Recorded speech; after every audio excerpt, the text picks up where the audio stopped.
Video देखने से पहले हमारा यूट्यूब चैनल सब्सक्राइब कर लें और साथ बेल आइकन को भी प्रेस कर लें।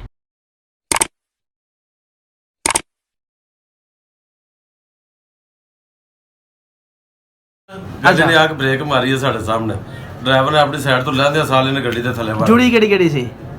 ਇੱਕ ਅਲੀਪੁਰ ਦੀ ਗੱਡੀ ਤੇ ਇੱਕ ਕੋਸਤਾਨ। अच्छा ਅੱਗੇ ਆ ਗਈ ਕਾਰ ਨੂੰ ਦੋਵਾਂ ਨੇ ਟੱਕਰ ਮਾਰੀ ਹੈ। ਡਰਾਈਵਰ ਨੇ ਆਪ ਆਪਣੀ ਸਾਈਡ ਤੋਂ ਵੜਿਆ ਥੱਲੇ। ਅਜੇ ਤਾਂ ਬੰਦੇ ਸਵਾਰੀਆਂ ਸੂਰੀਆਂ ਲੈ ਕੇ ਨਾ ਜਾਂ ਅੱਗੇ ਪਿੱਛੇ ਵੇਖਣ ਲੱਗ ਪਈਆਂ ਨੇ। ਹੁਣ ਮੈਂ ਸਾਹਮਣੇ ਵੇਖਣਾ ਪਿਆ ਡਰਾਈਵਰ ਥੱਲੇ ਵੜ ਕੇ।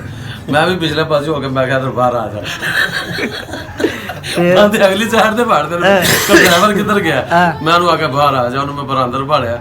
ਮੈਂ ਕਿਹਾ ਸਾਜੀ ਸੁਣਾਓ ਕੀ ਹਾਲ ਹੈ? ਬੜੀ ਪਰੇਸ਼ਾਨੀ ਹੈ। ਮੈਂ ਖੋਲ ਜੋੜਾ ਪਰੇਸ਼ਾਨੀ ਹੈ ਤੇਰੀ ਤੇਰੀ ਪਰੇਸ਼ਾਨੀ ਦੂਰ ਕਰੀਏ ਜਿਹੜਾ ਤੁਹਾਡਾ ਕੰਮ ਹੈ ਜਿਹੜਾ ਕੰਮ ਹੈ ਤੁਹਾਡਾ ਉਹ ਤੇ ਕਰੀਏ ਨਾ ਸਹੀ ਤਰੀਕੇ ਨਾਲ। ਬਾਅਦ ਜਨਾਬ ਮੇਰੀ ਇੱਥੇ ਨਹੀਂ ਪਰਵੇਜ਼ ਉਹ ਮਿਸਤਰੀ ਜਵੇਦ ਦਾ ਭਰਾ। ਹਾਂ ਮਿਸਤਰੀ ਪਰਵੇਜ਼।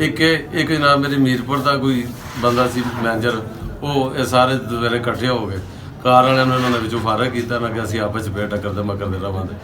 ਉਹ ਡਰਾਈਵਰ ਨੇ ਜਿਸ ਦਿਨ ਵੀ ਇੱਥੋਂ ਲੰਘਣਾ ਸਪੈਸ਼ਲ ਬ੍ਰੇਕ ਮਾਰ ਕੇ ਸਲਾਮ ਕਰਕੇ ਉਸਤਾਦ ਜੀ ਬੜੀ ਮਿਹਰਬਾਨੀ ਹੈ ਜੀ, ਹੋਂ ਚ ਬਚਾਇਆ ਜੀ ਸਾਨੂੰ। ਉਸ ਵੇਲੇ ਘਟਾਏ ਚੜ